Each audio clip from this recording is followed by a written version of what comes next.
तर नमस्कार मित्रांनो, स्वागत आहे तुमचं आपल्या नवीन व्हिडिओमध्ये। आज आपण आपल्या बागेमध्ये आहे, पण आज विषय काय माहिती आहे का? सगळ्यात महत्त्वाचं मला सांगायचंय, तुम्हा सगळ्यांना दिवाळीच्या हार्दिक शुभेच्छा। पण आपण दीपावली साजरी का करतो ही मला सांगा बरं तुम्ही।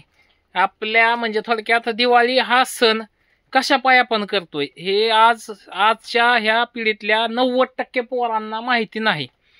आणि तुम्हाला जरी माहिती असलं तरी आधी मी तर सांगणारच आहे तुम्हाला, पण त्याच्या आधी तुम्ही कमेंटमध्ये मला सांगा की नक्की आपण दिवाळी हा सण आहे तो का साजरी करतो। तर विषय काय माहिती आहे का मित्रांनो, आज आपल्या ह्या घरच्याच केळीच्या बागेत आहे मी इथं, पण माझ्या डोक्यात आलतं की आजच्या ह्या जी पुढची पिढी आहे, आपली जी पुढची नेक्स्ट जनरेशन आहे, ह्या पिढीला ही कळणं गरजेचं आहे ना की म्हणजे नक्की आपण सण साजरा का करतो। सकाळी माझीच मुलगी मला म्हणली, छोटी चिमू स्वरा, की पप्पा ही दिवाळी आताच काय येते, अशी रोज काय येत नाही वगैरे वगैरे। मग त्यांच्या डोक्यात तसं प्रश्न येणं योग्यच आहे। तर मग त्यावेळेस मी तिला सांगितलं की ही दिवाळी आपण का करतोय। तर तसं सगळ्या पालकांना बी माहीत असणं गरजेचं आहे की आपण हा दिवाळीचा जी सण आहे तो का साजरा करतो।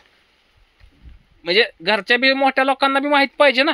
90% म्हणजे बऱ्यापैकी लोकांना एक माहीतच नाही। आपण दिवाळी करतोय खरंय, दरवर्षी करतोय, नियोजनात करतोय, धुमधडाक्यात करतोय, पण इतक्या अति उत्साहात आपण एकमेव सण हा आपल्या हिंदू धर्मातला सगळ्यात मोठा सण आहे तो हा आहे दिवाळी। मग आपण हा का करतो हे सगळ्यात महत्त्वाचं कळणं बी गरजेचं आहे। तुम्हाला माहीत असलं तर तुम्ही कमेंटमध्ये आतापर्यंत सांगितलंच असेल असं मी एक ही व्यक्त करतो। पण सगळ्यात महत्त्वाचं, दिवाळी हा सण आपण साजरा करण्याच्या मागचं सगळ्यात मेन रिझन काय, कारण काय माहिती आहे का मित्रांनो? ज्या वेळेस दसरा आपण करतो का त्यावेळेस श्रीरामाने रावणाला मारलेलं, आणि रावणाला मारून श्रीराम जे आहेत ते अयोध्यामध्ये आज परत आलेले आहेत। मग आज जर श्रीराम परत आल्यामुळे तर तिथलं जे त्यावेळेस म्हणजे श्रीराम वनवासाला गेल्यानंतर भरत आहे तो ह्या आपल्या सिंहासनावरती म्हणजे थोडक्यात बसलं नव्हतं, पण ते राज्यकारभार श्रीरामाच्या पादुका ठेवून चालवत होतं। तर मग ज्यावेळेस श्रीराम परत आलं त्यावेळेस ते म्हणजे भरतांनी सांगितलं की श्रीराम परत आल्यात आहे, त्याच्यामुळे अख्ख्या म्हणजे जे सगळे देशात आहेत ना ती धोंडी पेटवली आणि सांगितलं की एक मोठा उत्साह साजरा करायचा। म्हणून जे आहे ते ही जी आहे तो सण आहे तो म्हणजे आज दिवाळीच्या दिवशी श्रीराम अयोध्यामध्ये 14 वर्षाचा वनवास संपून आणि रावणाला मारून परत आल्यामुळे आपण जे आहे तो हा आपला हिंदू धर्मातील सगळ्यात मोठा सण दिवाळी आपण साजरी करतो मित्रांनो।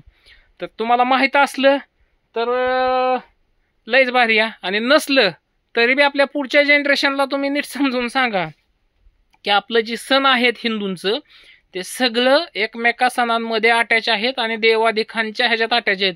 उगच उठलं काहीतरी सण आहे असं नाही मित्रांनो, त्याच्या मागं शास्त्रीय थोडक्यात इतिहास कारण ही आहेच, काय नाही काय त्याच्या मागचं जो आहे तो मोठा हे असतो, काय कारण असतंय। तर नक्कीच हे कारण दिवाळीचं तुम्हाला मी आज सांगितलेलं आहे। भेटू पुढच्या व्हिडिओमध्ये, तोपर्यंत आपल्या चॅनलला सबस्क्राईब करा आणि असलंच गावाकडचं ब्लॉग बघण्यासाठी लाईक करत जावा मित्रांनो। भेटूया पुढच्या नवीन व्हिडिओमध्ये।